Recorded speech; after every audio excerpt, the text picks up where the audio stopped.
Hi everyone. So this is segment 3 of PT 365 Vision IAS 2022, and that is very important topic if we talk about centre state relation, क्योंकि काफ़ी ज़्यादा disputes में सबसे ज़्यादा जो है वाटर शेयरिंग के लिए है ये, और उसके अलावा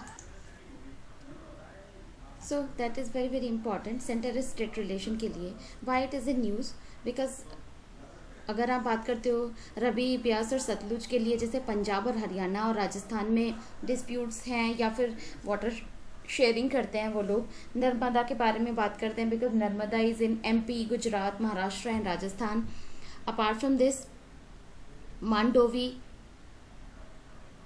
सो गोवा, कर्नाटका एंड महाराष्ट्र के बीच में है. कृष्णा का डिस्प्यूट आपने सबने सुना होगा, महाराष्ट्र, आंध्र और कर्नाटका के लिए. उसके अलावा पेरियार की बात करते हैं तमिलनाडु एंड केरला. कावेरी कर्नाटका, तमिलनाडु, केरला एंड पुडुचेरी के लिए है. उसके अलावा गोदावरी का जो है, गोदावरी का है Maharashtra, Andhra Pradesh, Telangana, Karnataka, Orissa and Madhya Pradesh. And Vamsadhara is for 2 states, one is for Andhra Pradesh and another one is for Odisha. So ये बिकॉज प्रॉब्लम किस चीज़ की है? प्रॉब्लम सबसे ज़्यादा आती है कि जब जो स्टेट्स हैं आपस में, क्योंकि जैसे इलेक्ट्रिसिटी मेकिंग के लिए या फिर आप कह सकते हो कि इरिगेशन के लिए सबसे ज़्यादा ज़रूरत होती है जो भी वाटर की, और उसके अलावा जितने भी रिलेशंस के लिए. तो यहाँ पे जो न्यूज़ में था वो वाटर शेयरिंग के लिए था सबसे ज़्यादा, तो उसी पे हम बात करते हैं. The recently the ministry of Jal Shakti has notified the jurisdiction of Godavari river management board GRMB and Krishna river management board KRMB under the Andhra Pradesh recognisation act ARP act 2014. तो उसके लिए ये न्यूज़ में था. एक ज्यूरिडिक्शन गोदावरी एंड कृष्णा के लिए एक्ट पास हुआ by the Andhra recognition act, that is in 2014. So constitutional provision है सेंटर स्टेट रिलेशन के लिए और सेंटर स्टेट वाटर शेयरिंग के लिए सबसे ज़्यादा, बिकॉज डिस्प्यूट्स काफ़ी ज़्यादा होते हैं. So here the constitutional provision for inter state river water disputes, and that's how it has mentioned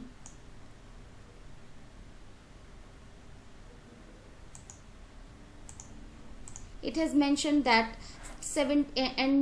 entry 17 of a state list deals with water, that is water supply, irrigation, canal, drainage, एम्बार्कमेंट्स, जैसे किनारे जो होते हैं या फिर जैसे किनारों का कटान होता है तो उसके मतलब जो भी लैंड वगैरह होती है उसका शेयरिंग के लिए. Apart from this water storage and water power. So these are very important points. So remember that.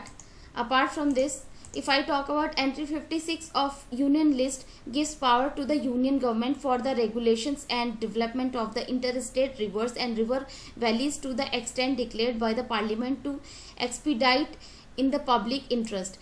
So because जो पार्लियामेंट है एंट्री 56 यूनियन लिस्ट में ये पावर देती है, या आप कह सकते हैं यूनियन लिस्ट में पावर देती है कि जो इनके दोनों के बीच में डिस्प्यूट्स है तो सेंटर इसको अच्छे से मैनेज कर सके और जो भी कुछ भी प्रॉब्लम है तो उसको इजीली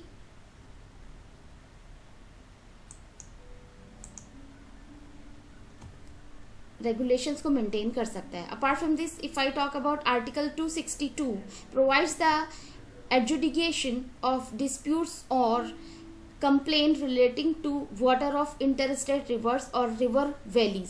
सो आर्टिकल 62 में मेंशन किया गया है कि अगर कोई भी कंप्लेन या फिर कुछ भी डिस्प्यूट होता है स्टेट के बीच में रिवर वाटर के लिए या फिर रिवर वैलीज के लिए, तो उसको आर्टिकल 262 में मेंशन किया गया है और सेंटर को पावर है कि उसके बेसिस पे, और पार्लियामेंट को पावर है कि उसके बेसिस पे उनके डिस्प्यूट्स को कम किया जाए और उसके अकॉर्डिंग ही कानून बनाए जाए. Parliament by law provides that neither the Supreme Court nor any other court is to exercise jurisdiction in respect of any such dispute or complaint. तो कोई भी सुप्रीम कोर्ट इसको कोई भी अगर कोई भी कंप्लेन जाती है तो सुप्रीम कोर्ट को ये पावर नहीं है कि उसके जो डिस्प्यूट को सॉल्व करने की कोशिश करी जाए या फिर कोई भी ज्यूरिडिक्शन या कोई फैसला सुनाया जाए. So that was under Article 262. Apart from this, Parliament has enacted 2 laws. One is 1956 का River Board Act 1956 and provide the establishment of River Board for the regulations and development of interstate rivers and river valleys. River boards are established by central government on the request of the concerned state. तो centre जो भी concern state के लिए उसके जो भी river board या जो भी एस्टेब्लिशमेंट होगा या फिर जो कानून बनाए जाएंगे उसको आप कह सकते हो कि वाटर डिवाइड के लिए, वैली डिवाइड के लिए, और उसके राइट्स भी डिफाइन किए जाएंगे. This was all about that. Apart from this, if I talk about Center State Water Dispute 1956 empowers the central government को ये शक्ति देती है to set up tribunal. So tribunal के थ्रू ये सारी जो चीज़ें होंगी for the adjudication of the interstate river dispute. तो एक इसके लिए एक ट्रिब्यूनल बनाया जाएगा, उसके थ्रू इस डिस्प्यूट को सॉल्व किया जाता है. आपने अगर ट्रिब्यूनल के बारे में पढ़ा होगा पॉलिटी में. The decision of the tribunal in final and binding on the parties to the dispute. So जो ट्रिब्यूनल्स होते हैं दोनों ही जो भी पार्टीज हैं उनके जो भी डिस्प्यूट्स को सॉल्व कराने की कोशिश की जाती है. Apart from this, if I talk about the chairman and members of the water dispute tribunals are nominated by the Chief Justice of India and Chief Justice of India के द्वारा ही जो भी ट्रिब्यूनल्स और उनके जो चेयरमैन वगैरह की जो नियुक्ति की जाती है वो उनके द्वारा की जाती है. Apart from this, there are some more points, but last point is recently the interstate river water dispute amendment bill 2019 was passed by the Lok Sabha that seeks to replace the dispute settlement mechanism under the act by setting up a dispute resolution committee and a single permanent tribunal for the dispute settlement. So जो भी dispute settlement के लिए और permanent tribunal के लिए जो laws बनाए गए थे 2019 में water dispute bill पास किया गया है लोकसभा में. तो ये जो मैप है उसमें जो ये इस स्टेट में है, जो लोकेशन है रिवर की, ये बहुत इंपॉर्टेंट है. मैप में पूछा जाता है कि किस किस स्टेट में जो रिवर कहाँ से कहाँ तक बह रही है, कहाँ से उसका ओरिजिन है. ये ज्योग्राफी का क्वेश्चन है, बट अगर ये न्यूज़ में है तो फिर आपको वो देखना ही पड़ेगा. Once we will cover that, क्योंकि टाइम काफ़ी कम बचा है, आपको सेल्फ स्टडी बहुत अच्छे से करनी पड़ेगी. इट इज़ जस्ट क्योंकि काफ़ी ज़्यादा मैप के क्वेश्चंस भी काफ़ी ज़्यादा आते हैं, तो हमें उसी के हिसाब से थोड़ा सा प्रिपरेशन अपने अकॉर्डिंग करनी पड़ेगी. So do focus on your self studies, that's really really important, and I will suggest you to prep yourself well. Apart from this, there are some international doctrines and rules with regard for the water dispute. So सबसे पहले अगर हम बात करते हैं doctrine of riparian rights, and it emphasizes the recognition of equal rights to the use of water by all owners of land abutting a river, as long as there is no resulting interference with the right of other riparian owners. सो जितने भी अगर आप कह सकते हो कि जितने भी लैंड एरिया है या जहाँ से वो नदी बह रही है, तो प्रॉपर हर उस एरिया में राइट होता है कि वो उस वाटर को यूज़ किया जाए या यूज़ कर सकती हैं कंट्रीज़. उसके अलावा अगर हम बात करते हैं सेकेंड थ्योरी की, the theory of absolute territorial sovereignty और Hammond doctrine.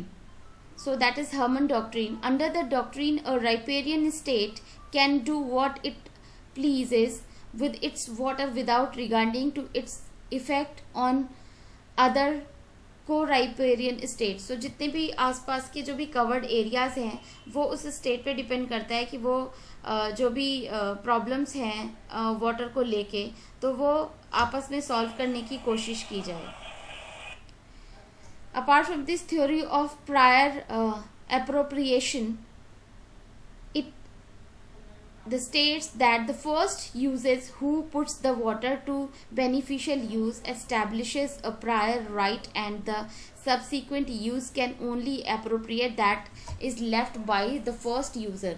So because अगर suppose करिए कि आपने उसमें किसी उसमें डैम बनाया है, तो फिर वो डिपेंड करेगा कि फर्स्ट जिसने बनाया है वो यूज़ करेगा, फिर सेकंड उसकी विश होगी, जो आई मीन जो पेरेंट स्टेट कह सकते हो आप, जिसने बनाया है, कि सेकंड जो अदर यूजर्स हैं वो उसको बेनिफिट प्रोवाइड करने के लिए ओपन है या नहीं है. Theory of community of interest, it argues that a river passing through several states is one unit and should be treated as such, the securing the maximum utilization of its water. तो सारे states जहाँ जहाँ से नदी निकलेगी वहाँ से सारे states उसको use कर सकते हैं. Doctrine of equitable apportionment, it states that interstate water disputes should be settled on the basis of equality of rights. So सबको equal rights मिलने चाहिए. On the determination of equal rights encompasses socio-economic needs of the state, beneficial use of water. So जैसे suppose करो social economic states की बात करते हैं कि एक जो स्टेट है वो बहुत प्रॉस्पर है, या फिर आप कह सकते हो जैसे कि महाराष्ट्र के कुछ रीजन तो बहुत अच्छे हैं, और उसके अलावा अगर हम बात करते हैं राजस्थान की या फिर जैसे बिहार की बात करते हैं, तो हम जस्ट हाइपोथेटिकल एग्जाम्पल है कि कुछ स्टेट से नदी जा रही है तो उनके लिए तो इजी है, बट जो जहाँ से नदी नहीं जा रही है वो उसके वाटर से भी वंचित रह जाएंगे या फिर उन्हें नहीं मिलेगा. और अगर कुछ स्टेट्स इकोनॉमिकली भी बहुत साउंड हैं तो फिर जो डाउन रिडन कह सकते हो या फिर जिसे वंचित हैं जो स्टेट्स, उनको हेल्प करने की कोशिश करनी चाहिए गवर्नमेंट को. तो इसके पीछे का जो कॉन्टेक्स्ट है वो यही है. अपार्ट फ्रॉम दिस अगर हम बात करते हैं, there is one more point. The doctrine has widely been used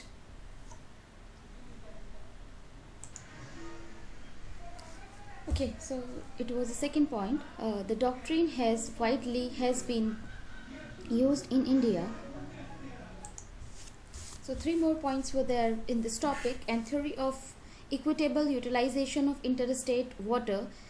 और जो भी आप अगर वाटर, ऐसा नहीं है कि किसी पर्टिकुलर स्टेट से निकल रही है नदी और ऊपर सपोज करो कि किसी हिल स्टेशन से निकल रही है, और अगर आप हिल स्टेशन वाला जो स्टेट है वो पूरा पानी रोक लेगा वहाँ पे, ऑल्दो वो पूरा यूटिलाइजेशन करेगा, और नीचे वाले जो स्टेट्स हैं जो प्लेन एरियाज में या उसमें हैं, तो ऐसा नहीं है कि फिर दूसरा स्टेट उनको यूज़ करने के लिए कोई स्कोप ही नहीं छोड़ेगा. इसीलिए there are laws which is mention and which is clearly mentioned here as well. It states that each basin state should be entitled to a reason and equitable share in the beneficial uses of water of a river basin. Helsinki rules of 1966 are based on this principle. Suppose करो जैसे जम्मू कश्मीर से जो नदी निकल रही हैं, फिर उत्तराखंड से काफ़ी सारी नदी निकल रही हैं, उसके बाद पंजाब रीजन से आती हैं, और जैसे गंगा है अगर वहाँ से निकल रही हैं गंगा जी, और नीचे प्लेन्स तक आते आते अगर, क्योंकि ऑल्दो रिवर का वाटर इतनी जल्दी ऐसे रोका नहीं जा सकता बिकॉज नेचुरल फ्लो है, बट अगर वो रोकते भी हैं तो this is not fair. And Helsinki rules of 1966 are based on this principle. Apart from this